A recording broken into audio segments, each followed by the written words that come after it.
Assalamualaikum warahmatullahi wabarakatuh. Semoga sehat selalu buat teman-teman mahasiswa Universitas Amikom Purwokerto pada prodi Informatika pada mata kuliah Pendidikan Agama Islam. Pada pertemuan yang kedua ini kita akan membahas tentang keuniversalan Islam. Jadi lebih tepatnya kepada ajaran-ajaran Islam itu sendiri. Berisi tentang apa?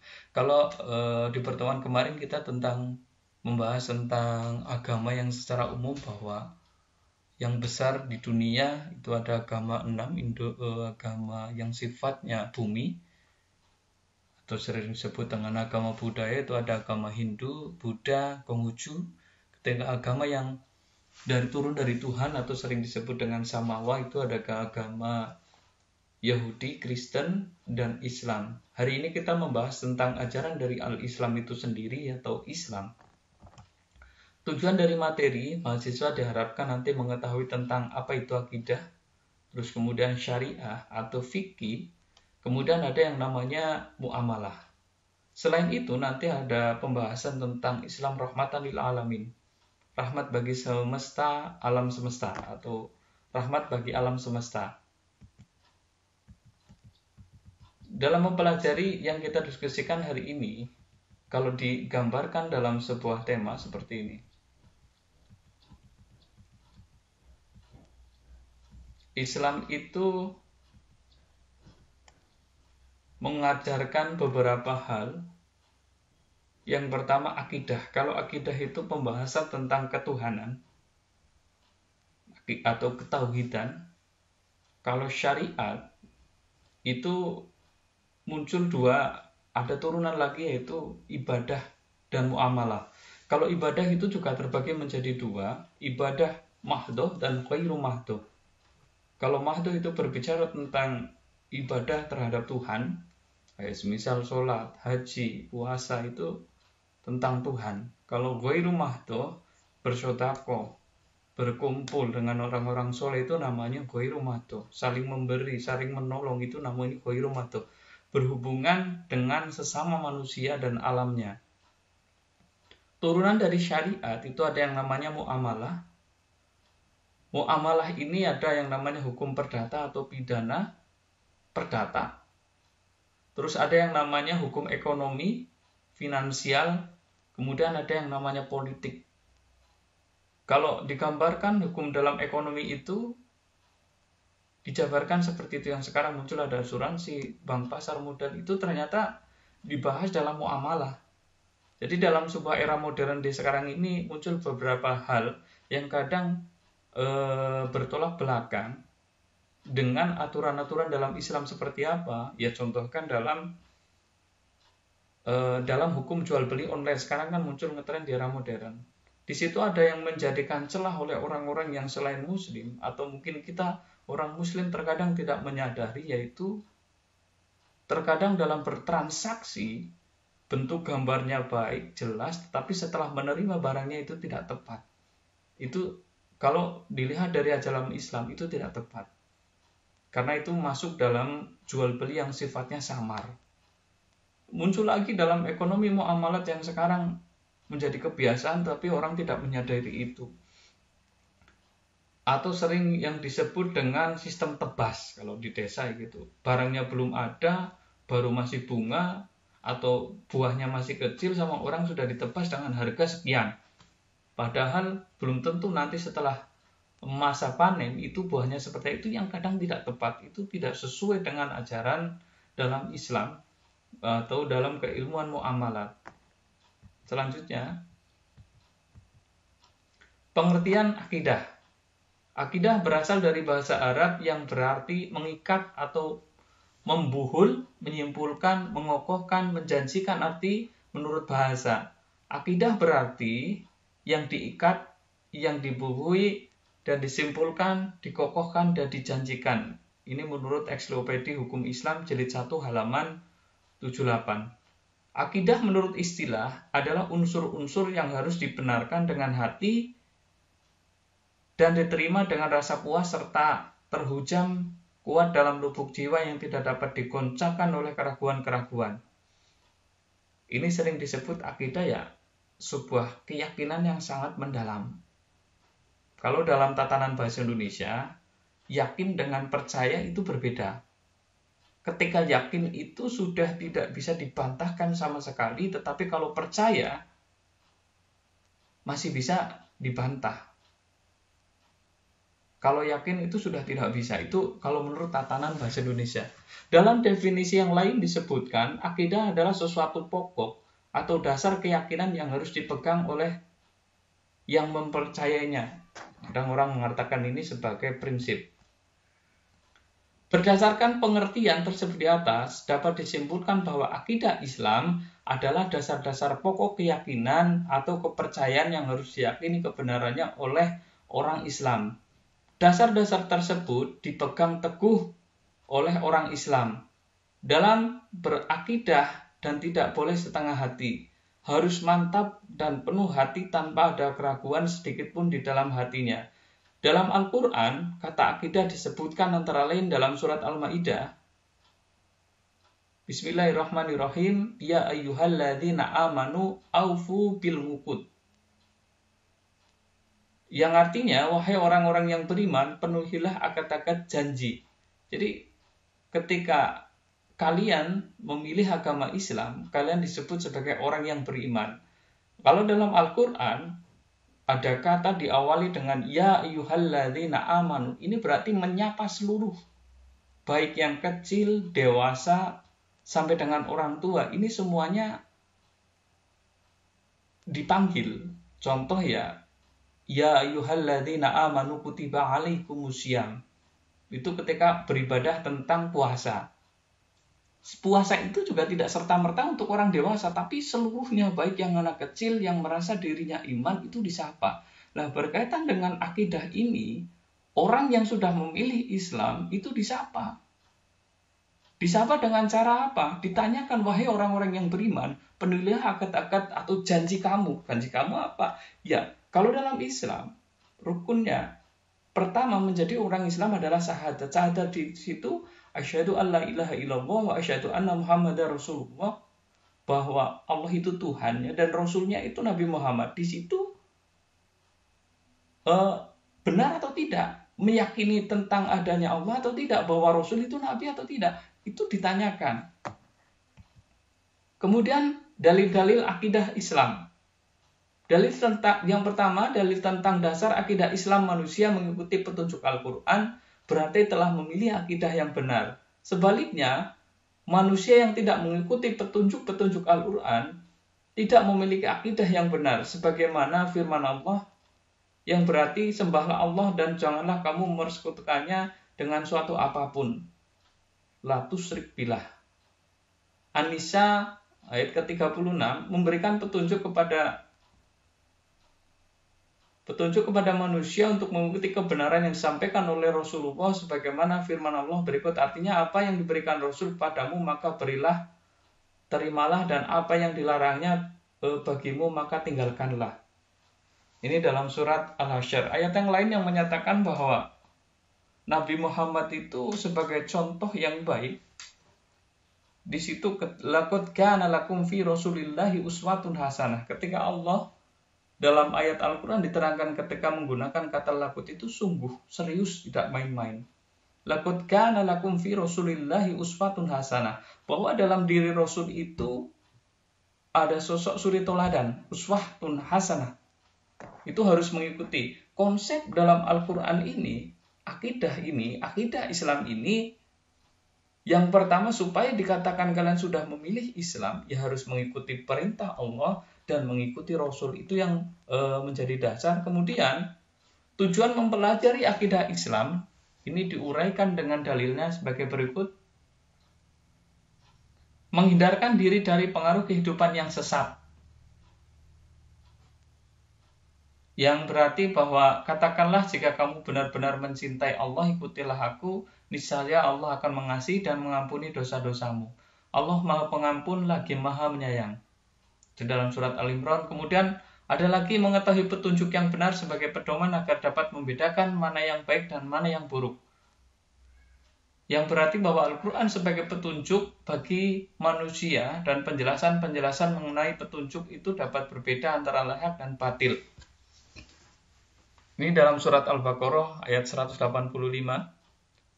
Kemudian tujuan dan manfaat akidah, tujuan ilmu akidah, Islam mempunyai banyak tujuan, baik yang harus dipegang teguh, yaitu satu, untuk mengikhlaskan niat dan ibadah kepada Allah semata. Jadi innamal a'malu binniyat, tujuan akidah itu segala perbuatan yang kita lakukan muaranya kepada Allah. Jadi niat apapun dalam kegiatan kita yang diutamakan adalah kepada Allah. Jadi supaya kita mendapatkan berkahnya. Itu fungsi akidah. Terus kemudian tujuan dari akidah atau fungsinya. Terus kemudian yang kedua, membebaskan akal dan pikiran dari kekacauan yang timbul dari kosongan hati dari akidah. Ketiga, ketenangan jiwa dan pikiran, tidak cemas dan jiwa tidak goncang dalam pikiran. Empat, meluruskan tujuan dan perbuatan dari penyelewengan dalam beribadah kepada Allah, bermuamalah dengan orang lain. Kemudian selanjutnya yang kelima, bersungguh-sungguh dalam segala sesuatu dengan tidak menghilangkan kesempatan beramal baik, kecuali digunakannya dengan mengharap pahala serta tidak melihat tempat dosa kecuali menjauhinya dengan rasa takut dari siksa. Keenam, menciptakan umat yang kuat dan mengerahkan segala yang mahal maupun yang murah untuk menegakkan agamanya serta memperkuat tiang penyanggahnya tanpa peduli apa yang terjadi untuk memenuhi ajaran itu. Ketujuh, meraih kebahagiaan di dunia dan di akhirat dengan memperbaiki individu-individu maupun kelompok-kelompok serta meraih pahala dan kemuliaan. Manfaat ilmu akidah. 1. Sebagai sumber dan motivator perbuatan kebaikan dan keutamaan. 2. Membimbing manusia ke jalan yang benar, sekaligus mendorong mereka untuk mengerjakan ibadah dengan penuh keikhlasan. 3. Mengeluarkan jiwa manusia dari kegelapan, kekacauan, dan kegoncangan hidup yang dapat menyesatkan. 4. Mengantarkan manusia kepada kesempurnaan lahir dan batin. 5. Memupuk dan melahirkan kesehatan mental seseorang. 6. Memberikan pengajaran dan pendidikan ilmu tauhid tentang keesaan Allah atau keesaan Tuhan. 7. Memupuk dan membentuk kepribadian manusia. Ruang lingkup akidah, menurut Hasan al-Banna, maka ruang lingkup akidah dalam Islam meliputi ilahiyat, yaitu pembahasan tentang segala sesuatu yang berhubungan dengan Allah, seperti wujud Allah, sifat Allah, nama dan perbuatan Allah, dan sebagainya. Itu ilahiyah, tentang Allah. Terus kemudian yang kedua, ruang lingkup yang kedua ada nubuat, yaitu pembahasan tentang segala sesuatu yang berhubungan dengan Nabi dan Rasul. Pembicaraannya mengenai kitab-kitab Allah yang dibawa oleh Rasul, mukjizat Rasul, dan lain sebagainya. Itu nubuat. Kemudian ruang lingkup yang ketiga ada ruhaniyah, yaitu tentang segala sesuatu yang berhubungan dengan alam metafisik atau ghaib, seperti jin, iblis, setan, roh, malaikat, dan lain sebagainya. Terus kemudian yang keempat ada samiyat, yaitu pembahasan tentang segala sesuatu yang hanya bisa diketahui lewat sami, mendengar, yakni dalil nakil berupa Al-Quran dan As-Sunnah, seperti alam barsyah, akhirat, azab kubur, dan tanda-tanda kiamat, surga dan neraka, dan lain sebagainya. Itu ruang lingkupnya. Terus kemudian pembahasan tentang syariat. Secara etimologis, kata syariat dalam bahasa Arab aslinya syariah. Berasal dari kata syara'a, yang berarti jalan ke tempat keluarnya air untuk minum atau tempat lalu air di sungai. Firman Allah surat Az-Jazirah ayat 18, kemudian kami jadikan kamu berada di atas suatu syariat atau peraturan dari urusan agama itu, maka ikutilah syariat itu. Jadi syariat itu lebih berarti bahwa sebuah aturan atau hukum, bisa disebut seperti itu. Dalam Al-Quran kata syariat dalam berbagai bentuknya diungkapkan sebanyak 5 kali, yaitu dalam surat Al-Maidah, kemudian Al-A'raf, Asy-Syura, kemudian ada surat Al-Jathiyah. Syariah membahas tentang semua objek pembahasan ilmu fikih, juga masalah akidah, akhlak, dan juga hukum-hukum fikih. Lanjut, ilmu fikih. Kata fikih berasal dari bahasa Arab. Fikih bermakna mengetahui sesuatu yang memahaminya dengan baik. Menurut istilah, fikih yaitu bahwa fikih itu merupakan apa yang dipahami oleh mujtahid atas dalil-dalil samawi dan bagaimana hukumnya ketika diterapkan pada realitas kehidupan pada suatu zaman dan tempat. Secara istilah, definisi fikih yang dikemukakan oleh para ulama fikih, fuqaha, berkisar ilmu tentang hukum-hukum syara yang bersifat amaliyah yang ditemukan dari dalil-dalilnya yang rinci. Sumber ilmu fikih ada dua, yaitu sumber hukum yang disepakati oleh hukum yang disepakati yaitu Al-Quran, Sunnah, Ijma, Qiyas. Ini sumber hukum yang disepakati dalam fikih. Karakteristik ilmu fikih. 1. Kembali pada wahyu ilahi. Kemudian yang kedua, mendorong pelaksanaan akidah akhlak, menerima perkembangan zaman, tidak berpengaruh terhadap undang-undang manusia. 5. Pembalasan dari ilmu fikih adalah dunia akhirat. Fikih Islam juga merupakan tujuan hidup agar mendapat kebahagiaan. 7. Berasal dari Al-Quran dan As-Sunnah dan Ijma dan Qiyas. Jadi ini aturan dalam fikih. Sebenarnya masih banyak, tapi yang lebih condong, lebih dekat jadi urutannya yang pertama kalau dalam hukum fikih. Ada suatu perkara, kalau sudah dalam Al-Quran ya sudah cukup, tidak harus perlu diterangkan lain sebagainya. Itu namanya sudah jelas. Ketika dalam Al-Quran belum jelas, bisa dilihat di sunnah. Ketika dalam sunnah belum jelas, berarti menggunakan qiyas. Ijma. Ketika ijma belum jelas, menggunakan qiyas itu dalam ilmu fikih. Lanjut, seorang mukmin yang baik tidak akan berpendapat sebelum bertanya kepada Allah dan Rasul-Nya. Dalam Al-Quran sudah tertulis jelas mengenai hukum dan aturan-aturan Allah Subhanahu wa Ta'ala. Dan hendaklah kamu memutuskan perkara di antara mereka menurut apa yang diturunkan Allah, dan janganlah kamu mengikuti hawa nafsu mereka. Dan berhati-hatilah kamu terhadap mereka supaya mereka tidak memalingkan kamu dari sebagian apa yang telah diturunkan Allah kepadamu. Surat Al-Maidah ayat ke-49. Selanjutnya kita membahas tentang muamalah. Muamalah berasal dari kata muamalatun. Amala yu'amilu muamalatan, yang artinya saling bertindak, saling berbuat, dan saling mengamalkan. Pengertian muamalat menurut istilah itu terbagi menjadi dua, muamalah secara luas, kemudian secara sempit. Jika pengertian secara luas, menurut Dr. Abdul Sattar Fatullah Syahid, hukum syariah berkaitan dengan transaksi manusia mengenai jual beli, gadai, perdagangan, pertanian, sewa menyewa, perkongsian, perkawinan, penyusunan, talak, iddah, hibah, dan hadiah, wasiat, warisan, perang, dan damai. Ini berbicara tentang secara luas dari muamalah. Ini pembahasannya seperti ini. Pengertian secara sempit. Menurut Hodari Beck, semua akad yang membolehkan manusia saling menukar manfaatnya. Menurut Rashid Shida, tukar menukar barang atau sesuatu yang bermanfaat dengan cara yang ditentukan. Ini kalau pengertian secara sempit. Perbedaan pengertian muamalah dari sempit dan luas dalam cakupannya.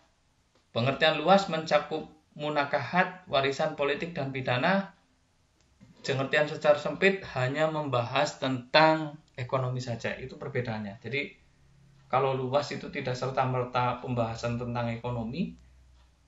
Ada politik, ada pidana, ada nikah, munakahat yang berbicara sosial secara umum. Ruang lingkup di era modern, muamalah itu sering digambarkan seperti ini. Ada perbankan, asuransi, pasar modal, obligasi, reksadana, BMT, Baitul Mal Wat Akmil, terus kemudian dana koperasi, gadai, multilevel, marketing, syariah, fungsi uang moneter, fungsi uang atau moneter, kebijakan fiskal. Ini dalam ruang lingkup di era modern muamalat diterjemahkan sebagai seperti ini. Lanjut, kemudian pembahasan tentang Islam rahmatan lil alamin. Ini kaitkan dengan surat Al-Anbiya 107. Bismillahirrahmanirrahim. Wa ma arsalnaka illa rahmatan lil alamin. Dan tiada kami utus engkau Muhammad melainkan sebagai rahmat bagi seluruh alam. Yang dimaksud seperti ini bahwa Islam turun itu dibawa oleh Nabi Muhammad sebagai rahmatil alamin. Rahmat itu sering diartikan sebagai kecintaan, kasih sayang, bisa disebut juga welas asih, kedamaian, bisa disebut juga sebagai kebahagiaan, kenyamanan yang sifatnya baik, kecintaan. Itu bisa disebut sebagai rahmat. Kalau secara sederhana ya seperti ini, kalau bentuk materi. Hujan turun itu bukan membawa bencana, tidak. Tapi secara garis besar, dengan adanya hujan turun, itu mampu menghidupi seluruh makhluk hidup yang ada di muka bumi ini. Di situ menghidupi siapa? Tidak serta-merta untuk orang muslim saja, tetapi non-muslim, itu namanya rahmatan lil alamin.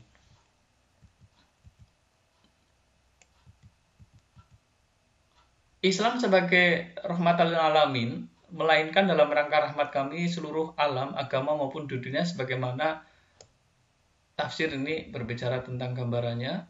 Rahmat Allah ini bukanlah berkaitan dengan pribadi Muhammad sebagai manusia, tetapi sebagai Rasul yang diutus untuk membawa syariat yang memang paling unggul dibandingkan aturan-aturan agama di dunia. Pengertian rahmatan lil alamin itu terwujud dalam realitas kehidupan tatkala Muhammad Rasulullah SAW mengimplementasikan seluruh risalah Islam. Ini dicontohkan, bentuk dari rahmatan lil alamin itu ada ukhuwah. Contoh salah satunya adalah ukhuwah. Ukhuwah di sini terbagi menjadi dua, yaitu ukhuwah Islamiyah dan ukhuwah Insaniyah. Ukhuwah Islamiyah ini persaudaraan sesama muslim. Kata ukhuwah berarti persaudaraan, maksudnya perasaan simpati dan empati antar dua orang atau lebih. Ini contohkan dalam surat Hujurat ayat 10-12. Sesungguhnya orang-orang mukmin adalah bersaudara, karena itu damaikanlah antara kedua saudaramu, bertakwalah kepada Allah supaya kamu mendapatkan rahmat. Rahmat ini tadi bisa jadi kebahagiaan, kedamaian, kasih sayang. Kemudian yang kedua, bentuk dari rahmatan lil alamin sebagai Rasul Nabi Muhammad itu ada ukhuwah insaniyah. Persaudaraan semua umat manusia secara universal tanpa membedakan agama, suku, dan aspek-aspek lainnya. Jadi kata insan ini bentuk manusia. Kalau dalam Islam itu ada beberapa hal nanti yang akan kita bahas, bahwa manusia disebut sebagai insan di sini, bahwa manusia itu memiliki jiwa psikologi, berpikir, bahwa Nabi Muhammad itu ketika perlakuannya terhadap non-muslim juga santun tetap, meskipun agamanya berbeda, keyakinannya berbeda. Ketika contoh pada masa perang ketika itu, yang terkenal disebut ketika itu perebutan tentang Sophia. Kalau bisa dipelajari banyak, itu diceritakan bahwa ketika setelah perang masuk, Nabi Muhammad menang dan kawan-kawan para saudara-saudara itu di situ kepada non-muslim menyatakan silakan yang mau dengan gabung dengan saya ikut, kalau tidak silakan keluar. Sebelum perang juga mereka dikasih penegasan oleh Nabi Muhammad bahwa dalam perang ada hal-hal yang perlu Anda ketahui. Contohnya gitu. Yang pertama, jangan membunuh orang yang sedang hamil, wanita sedang hamil. Yang kedua, jangan membunuh kakek atau orang tua yang sudah rentan atau nenek. Kemudian jangan membunuh anak kecil yang tidak tahu apa-apa. Itu aturan-aturan itu bisa disebut dengan ukhuwah insaniyah karena di situ tidak melihat agama statusnya. So, itu bahwa memberikan rahmat tidak serta-merta kepada orang muslim saja, non-muslim ada contoh lagi yang diajarkan oleh Nabi Muhammad. Tidak boleh kencing di dalam lubang. Dikhawatirkan kenapa? Di situ ada binatang yang namanya semut. Itu rahmatan lil alamin juga.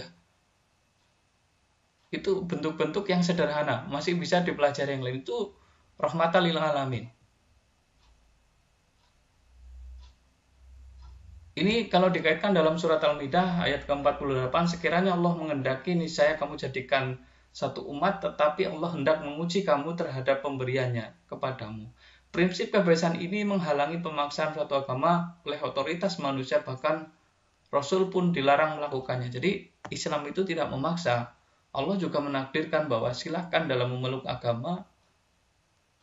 Berbeda yang tidak lain adalah sebagai bentuk kebebasan dalam memeluk agama.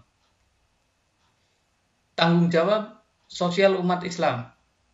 Yang pertama, menjalani silaturahmi dengan tetangga, memberikan infak sebagian dari harta yang dimiliki. Di sini tidak ada batasan Islam atau non-Islam. Yang penting silaturahmi juga sama tadi, ada ukhuwah Islamiyah dan insaniyah. Tidak serta-merta dengan muslim, tetapi non-muslim juga sama. Yang penting aturannya, batasannya, kita tidak masuk dalam ruang lingkup ibadah.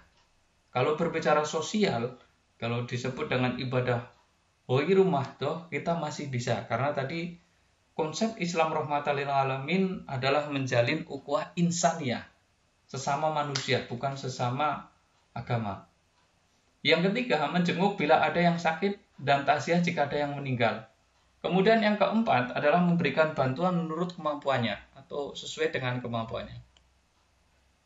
Selain itu, dalam ajaran Islam rahmatan lil alamin ini ada yang namanya amar ma'ruf nahi mungkar, yang artinya memerintahkan orang lain untuk berbuat baik dan mencegah perbuatan yang jahat. Allah berfirman dalam surat Al-Imran 104, dan hendaklah ada di antara kamu golongan umat yang menyuruh pada kebijakan, menyuruh kepada ma'ruf dan mencegah dari orang yang mungkar, merekalah orang-orang yang beruntung. Terima kasih. Itu gambaran secara garis besar bahwa dapat disimpulkan bahwa yang namanya akidah tadi adalah ilmu yang membahas tentang ketuhanan, keesaan Tuhan, kemudian tentang fikih atau syariat adalah aturan-aturannya, kemudian muamalah itu bentuk bersosial baik ranah ekonomi, politik, hukum. Kemudian yang ke pembahasan terakhir, Islam rahmatan lil alamin, bahwa Islam itu tidak serta-merta memberikan rahmat, kebahagiaan kepada umat Islam saja, tetapi terhadap non-muslim juga. Demikian yang dapat saya sampaikan, semoga dapat bermanfaat. Apabila banyak yang tidak tepat, saya mohon maaf yang sebesar-besarnya. Wabillahi taufiq wal hidayah. Wassalamualaikum warahmatullahi wabarakatuh.